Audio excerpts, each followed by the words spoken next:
Hey guys, another get ready with me coming at you. These are like, I guess the chatty get ready with me's. The lighting is okay today. I was worried about it because it's been storming a lot in Chicago the last few days, and he's so loud. It's so cute. And so anyway, so I was worried that that might be disruptive to the video quality, but I hadn't come on here in a few days, so I thought, let me just do this because I'm slapping on my makeup right now. And you could slap yours on with me as well. How is everyone doing today? I hope everyone is doing all right.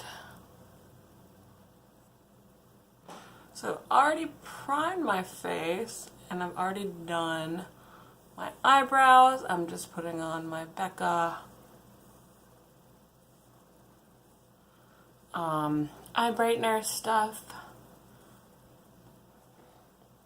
which comes in this little pink pot, and then I'm going to follow that up with my concealer. My cat Blue is just like staring at me. Oh, nope, now he's staring at the back door because he heard a noise. He heard a noise. Okay. Oops. Got a lot of that.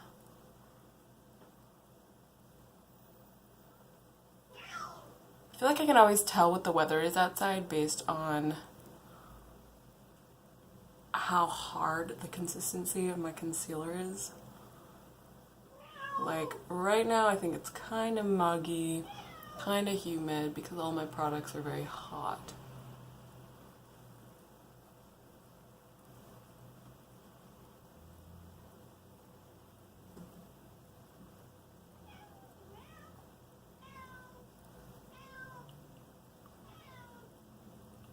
So my cat is very active right now because he just ate.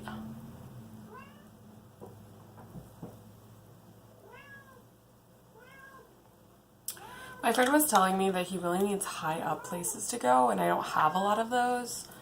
So I need to figure that piece out because I would really like him to have areas where he can go where he can feel comfortable. I think he doesn't have too many of those in my apartment.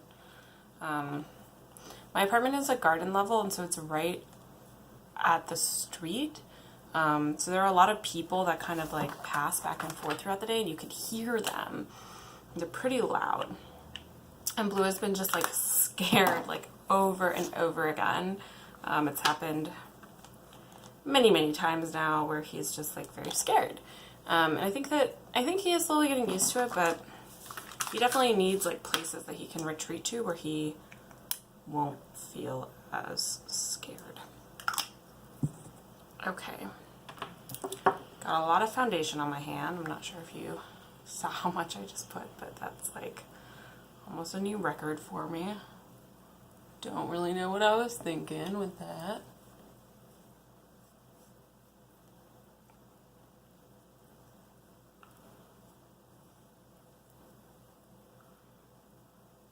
I guess maybe I'll do a general check-in on me. I'm doing okay. Basically, since I've started taking the Ritalin every day is like a better version of a day that I would have had if I wasn't on it. So like, since I've taken it, I haven't had a day where I binged. And I haven't had a day where I've been too depressed to go to work, essentially.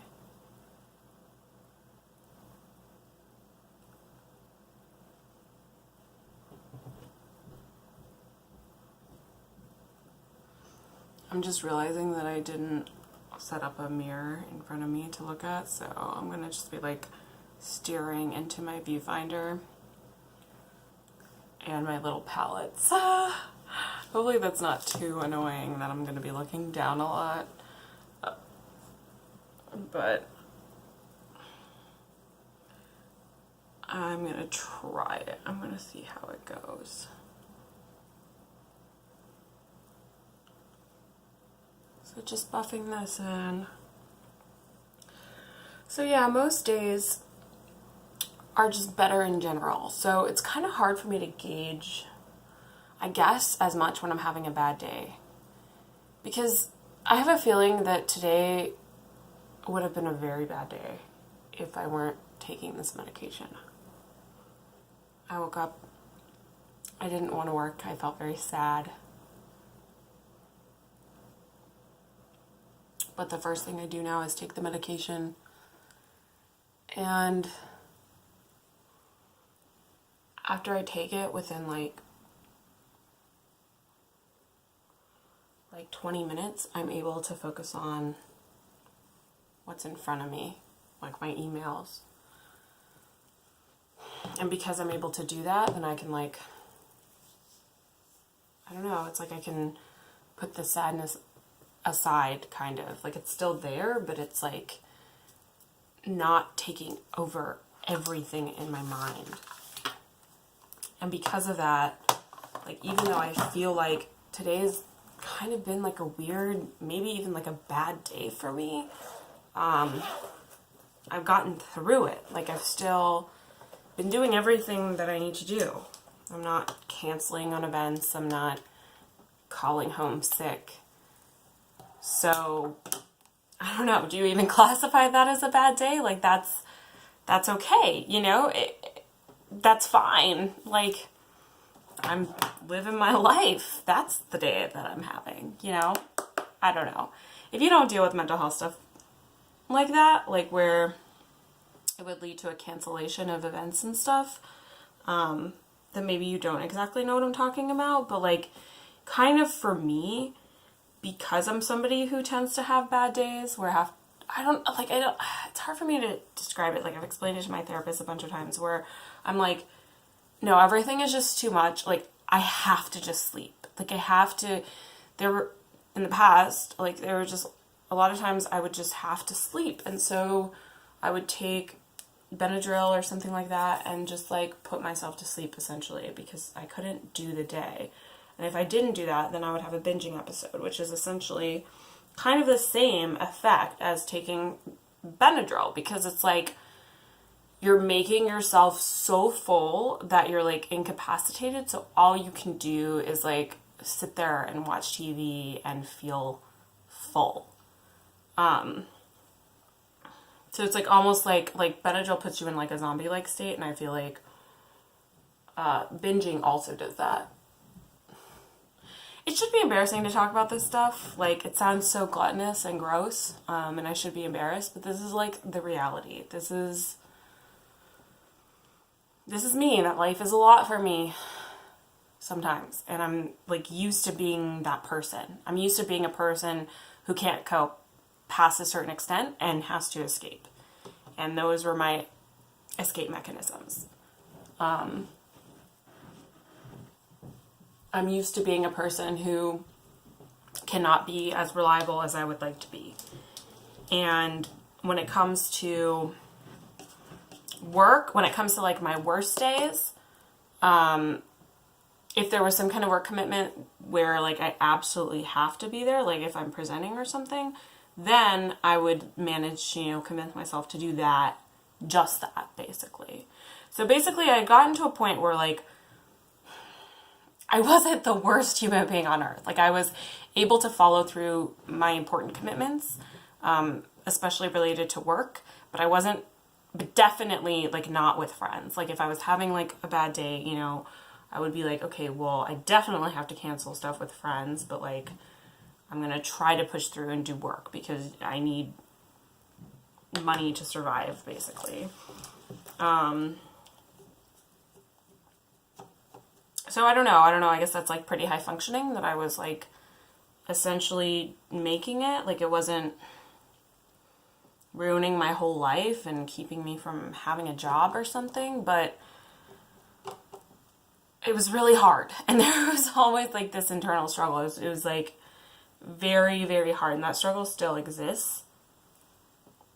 You know, I don't know if I have some kind of mood disorder or something, but like taking the Ritalin, like, it gives me like whatever extra boost I need to like stay in the game.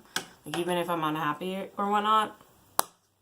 And that makes me just feel like it's not a bad day, because like my version of a bad day is a lot lower than just not being happy. Like my version of a bad day is like completely giving up on the entire day and using whatever mechanisms I know how to escape that day and just get to the next one, because maybe I can do better on the next one.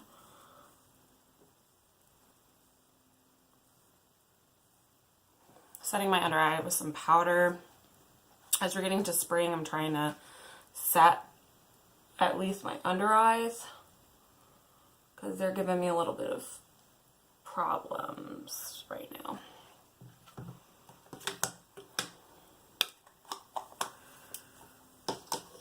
So I was just at this Indian wedding last week, and the Indian community I grew up with, we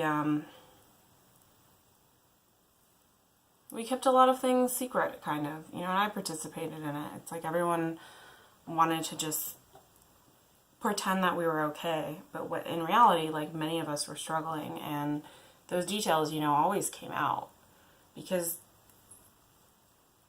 there are, you know, you can only hide so much. There are impacts to struggling. You know, like, certain members of the community, like, wouldn't be able to make it through their undergrad, and they would have to take a few years off or something like that. Like, so, you know, so eventually people in the community would know, you know, that person is struggling, but I think it was never structured in this way that was like, oh wow, that person needs a lot of support, like, we should be there for them. I think it was always structured in this way that was like, oh, this person is kind of failing. This person isn't doing what they're supposed to do. Instead of realizing that, like, our society isn't conducive to everyone's needs, and so some people need a little bit extra support. Just like, you know, people with certain health conditions need, you know, certain level of extra support, because our society isn't set up in a way that caters to everybody's needs. Like, and that includes mental health. I think the problem with mental health stuff is that it's invisible. So, like, if you're dropping out of school, that's just being read as you being, like, I don't even know, like, bad at life, or lazy, or like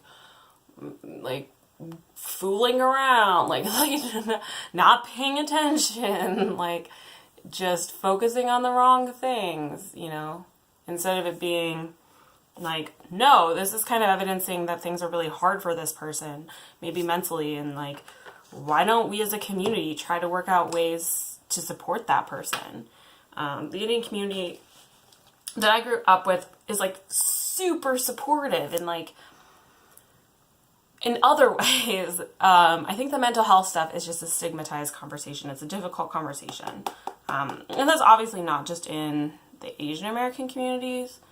You know, it's very prominent also within the Black community and like other communities that like prioritize like hypermasculinity sort of thing, especially among like a male population. And then also for like women to, I mean, for women always. For a woman having any kind of problem is like always such a challenge, because like you're supposed to be perfect basically in every way, right? You're supposed to be marriageable, you're supposed to be like career driven, you're supposed to basically be silently struggling through life, and not making your struggles known, because that's like unwomanly, like, I don't know. So, you know, there are definitely barriers across every part of our society. For mental health stuff, and for men and women and people of color and white people, and across different sexualities. Like, there's a lot of stigma out there. But I honestly think, you know, the only way to like show that we're okay with us having our mental health issues and our kids having our mental health issues, like, is to talk about this stuff. I mean, it sucks to be like the first person to talk about it, because I guess that looks like, I don't know what that looks like everything's wrong with you and no one else has the same issue because the other people aren't talking about it or something. But like, what I've noticed in general is that when somebody steps forward with the hard goddamn, like, the hard truth, like, the truth that no one else is talking about, but is so obviously the elephant of the room, other people are like relieved. Other people are relentlessly relieved and want to tell their truth too. That has been my experience. I don't know if that's always, the case, especially in these communities where there is like a lot of judgment and the community is small, so you worry about stuff getting around and all that stuff, but like, I don't know, it's just like definitely been my experience that like it sucks and you have to be brave to be like the first person to speak up about something. Like absolutely you have to be brave. Like absolutely that sucks. But like once you do it, like the whole space will open up and like everyone will be better off for it. That's how I feel.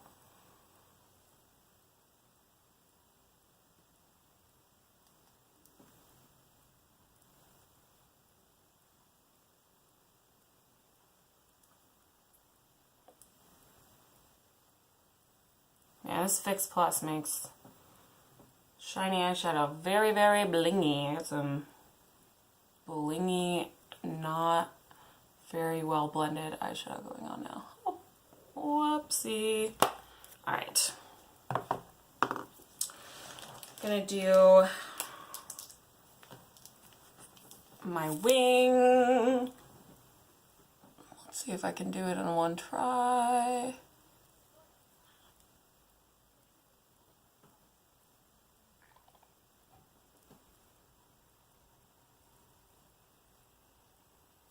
So, I was like, maybe supposed to go on a date tonight, but my friend wants to hang out, so I'm doing that instead. I don't know, you guys.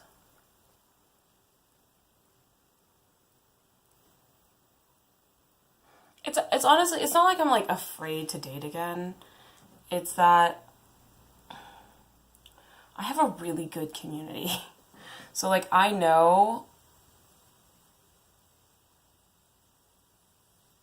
that catching up with my friend is going to be like awesome.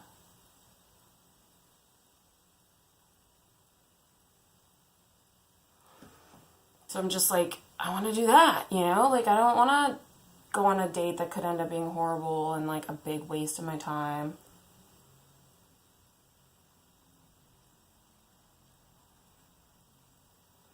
It's about time that I valued my own time a little bit more, I mean, maybe you don't know me, but I definitely tend to undervalue myself. If you've watched any of my videos, it's like a big problem that I have. And like that goes along with undervaluing my time.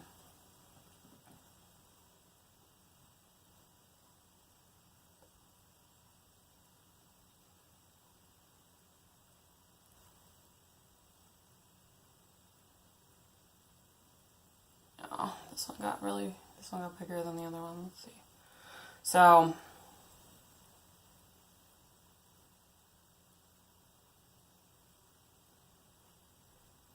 yeah, I'm gonna hang out with my friend. Like, I don't wanna hang out with some stranger I don't even know. Like, I've lived in Chicago for 11 years. Like, I have lots of friends. Like, I want to hang out with them, And it's like, I don't know. I've been like kind of thinking about this. I'm like, how does somebody who has their own, I have my own whole life. I have a whole life here in the city. Like, I have a whole community. I have basically all of my needs met. I'm financially independent. Like, I'm doing fine. I'm figuring out my mental health stuff. I'm like working on myself. I'm like proud of the direction that I'm going in. I'm like taking better care of my health. Like all these different things. Like I'm doing all these things myself. Of course, community is always there. Community is always part of it. But I'm saying all that to say that like the idea of like meeting somebody at my age at like 29, 30, like meeting somebody and like integrating them into like my entire life. Like how do people even do this? Like I can understand when you're younger because it's like with your partner, you kind of like grow with them. But it's like, I'm already grown right now. Like, I just am. Like, I feel very grown. Like, I don't feel like I have everything figured out or whatever. But it's like, you know, and I feel like the person who I'm going to meet is also going to be that way. So I guess it's like, you know, you want similar things and then you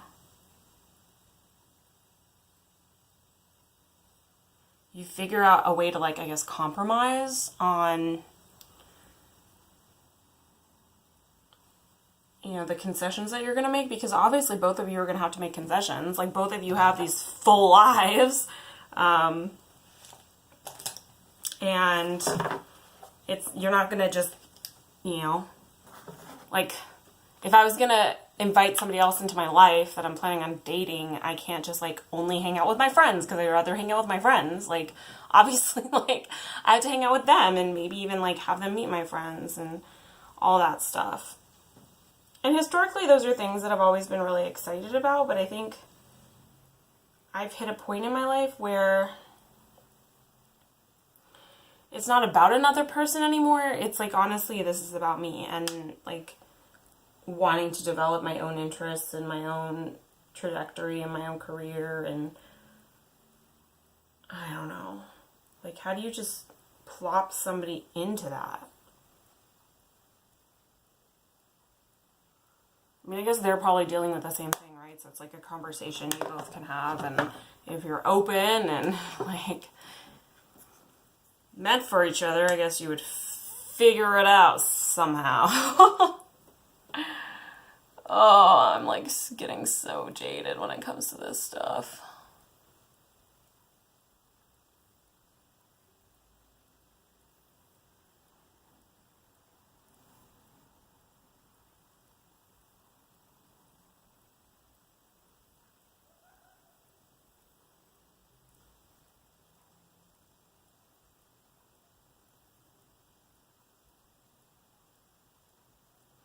I had all-you-can-eat sushi last night, which was, like, the worst decision. I mean, it was, no, okay, I take that all back. It was not the worst decision.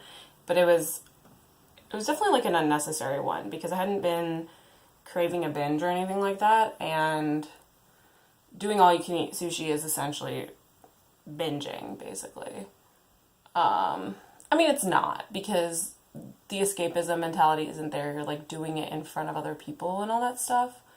So it's not essentially a binge, but it's eating a lot of food intentionally.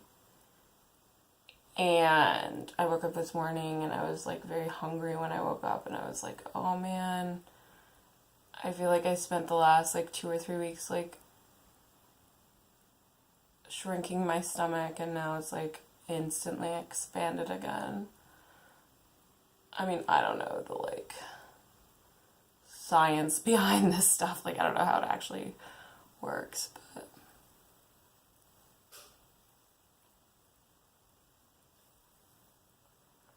alright.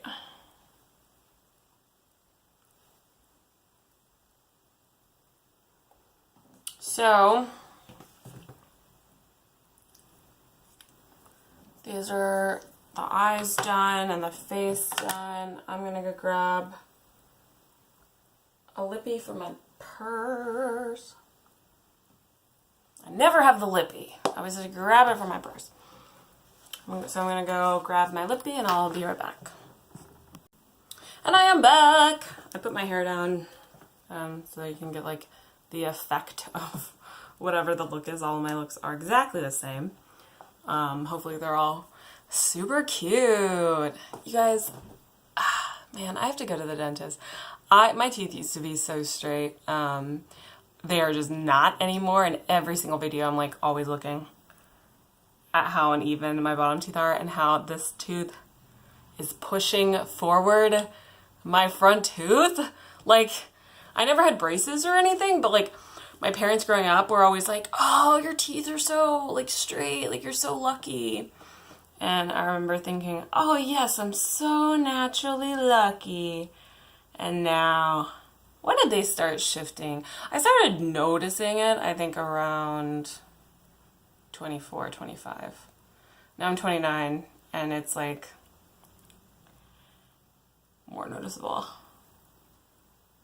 Noticeable to the extent that, like, I'm like, I have crooked teeth now. Like, Like other people don't. Like they all have braces, or like, I don't know. Their teeth are whiter than mine. There's certain things that I like am really noticing about teeth.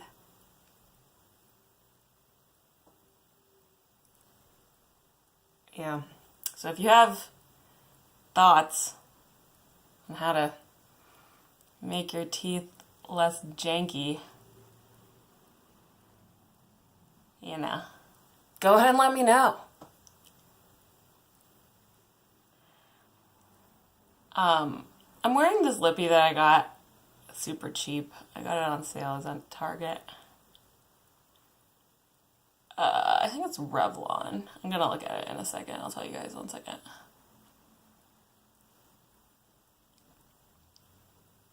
It's a color I wouldn't normally buy. It's like a pink. It's like a rose color.